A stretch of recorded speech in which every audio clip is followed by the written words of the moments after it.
In the thralls of death, existence was forfeit. A faceless entity, something all-consuming in its presence.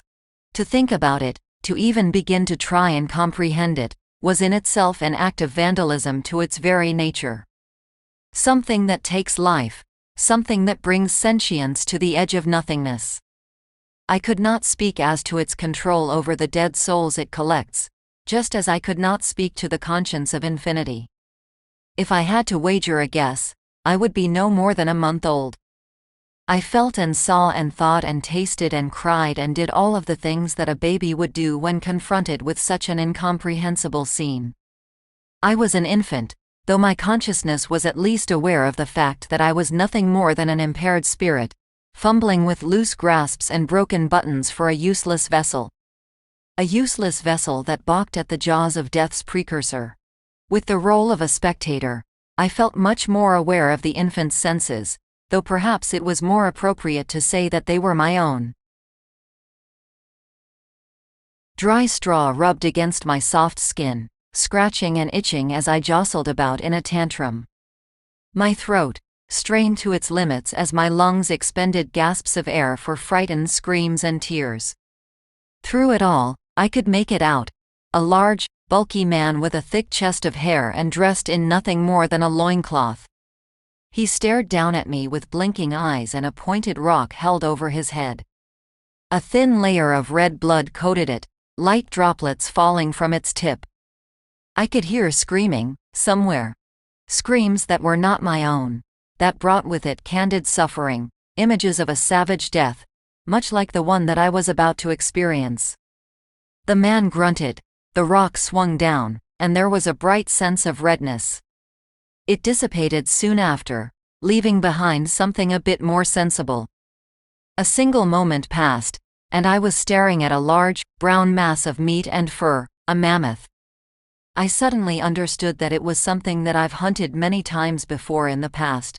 Floods of memories rushed into my brain, a lifetime worth of experiences. The mammoth was a huge reservoir of meat, something that symbolized many days of survival, gifts of warmth and food. Only, this one was different, somehow. Pale patches of naked skin jutted out from it in swollen lumps, some of which were wet with yellow pus that brought with it clouds of flies.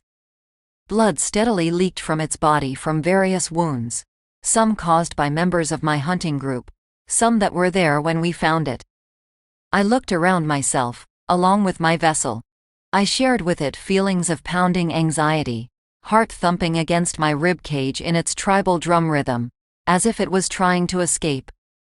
Bodies, 8 in total. With limbs bent in awkward positions, with crushed torsos and fountains of red, with the sense of it, death, in the air. The mammoth's eyes were bloodshot. I could see bits of flesh and skin sticking to its legs, clinging onto its fur as it slowly approached me. A scream expelled itself from my chest, and I drew back my arm, which held the shaft of a broken makeshift spear. It charged, then. An overbearing mass of brown that slowly turned black as it expanded and expanded and expanded and expanded and... I could not breathe. I could not move. There was only a numbing across my chest, and a faint sense of prickling in my legs that made me desperately want to itch it. Alas, I had not the strength nor means to do so. Death had come once more, and it was on to the next. Most of my deaths were not so interesting. At least, not after the first few million. There was an uncountable number of lives to go through, to witness the ends of and truly understand the artistic works of death. Yet, there was an infinite amount of time to expend. I was kept suspended within an expansive black ocean of sorts, fully submerged and paralyzed while my mind wandered in fragmented pieces. I could recognize myself. A corpse awaiting the next stage of life.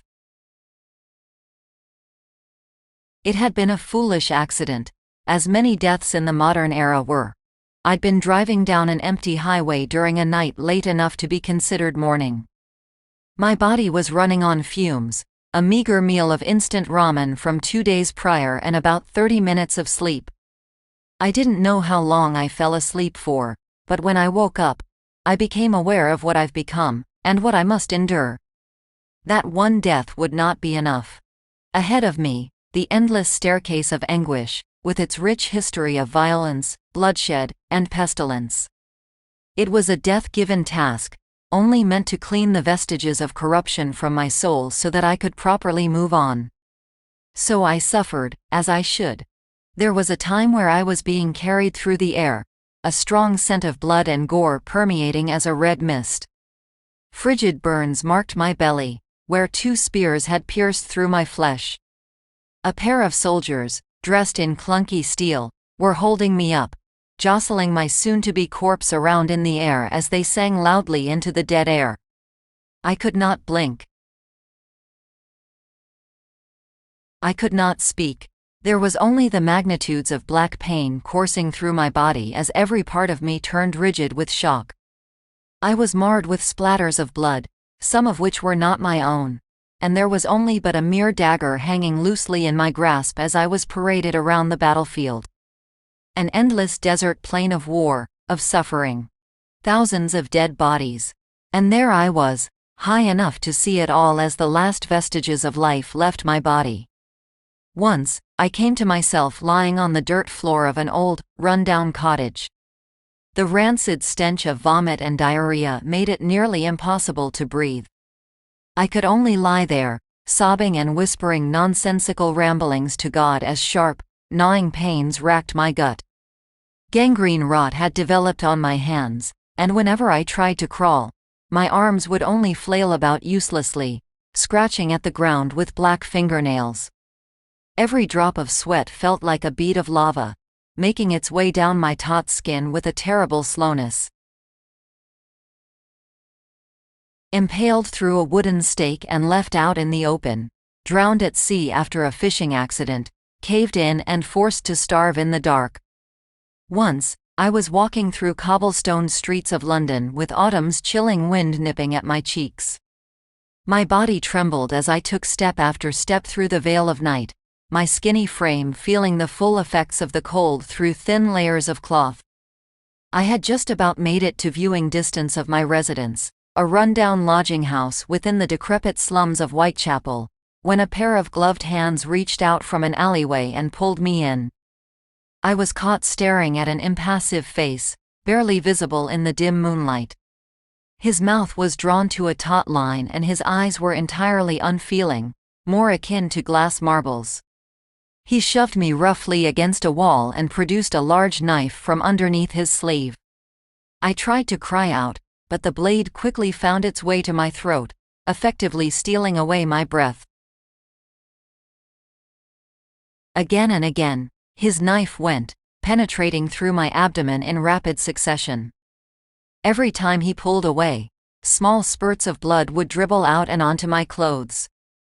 With every thrust, he would exhale through his nose and twist the knife within my body, the pain of which my brain struggled to comprehend. I tried to scream, but it came out as a gurgle, muffled by a mouthful of blood and foaming spittle. Unfortunately, I didn't have the luxury of dying of old age too many times. The pain never got better. Each death was experienced as if it was my first. I often found myself calling to God, to death, sometimes even the devil himself. Anything to take me away from this trial of eternal agony and suffering. There was no response, of course. I could only imagine how many pleas they must hear on a daily basis. But more than once, I thought to myself, if only there was nothing after death. If only my consciousness could cease to exist, if only I could spend the rest of existence in non-existence. I think I would prefer it that way. I wouldn't have the means to process it anyway. It would be immortal bliss, an infinite amount of lifetimes extinguished in exchange for pure, unadulterated nothingness. No more worries. No more suffering. I couldn't possibly fathom death's motives for such a macabre ritual. Perhaps there was a bigger reason to all of this, something that an insignificant speck such as myself couldn't even begin to understand. There were no thoughts in my mind about reason, however. only the desperate wish for it all to end. If I had the choice, I would have likely refused the gift of new life altogether. It wouldn't be worth it, at least not with the ever-expanding chain and ball that so firmly gripped my leg. One death in particular I could recall vividly.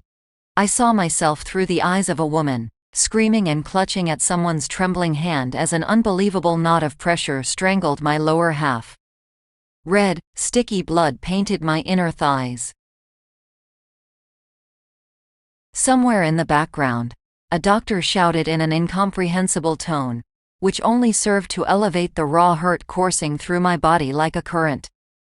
I pushed and pushed and pushed, each and every single contraction sending me deeper and deeper into the bottomless spiral of radiant lights, blinding me, deafening me. I could feel the rushing current of blood through my veins, practically boiling as my body collapsed onto itself. I recall, with burning intensity, worship death. My subconscious had said it with such clarity, that it temporarily broke through the scene, leaving me numb.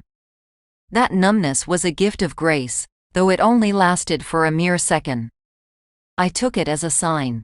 Something parted unto me by a higher being, something that told me that I was on the right path. Of course, I was not in the right state of mind to accept anything as a fact. I was desperate, reaching the end of my line with nothing to face but the face of hell. I would have taken any rope thrown, no matter how thin, no matter how barbed.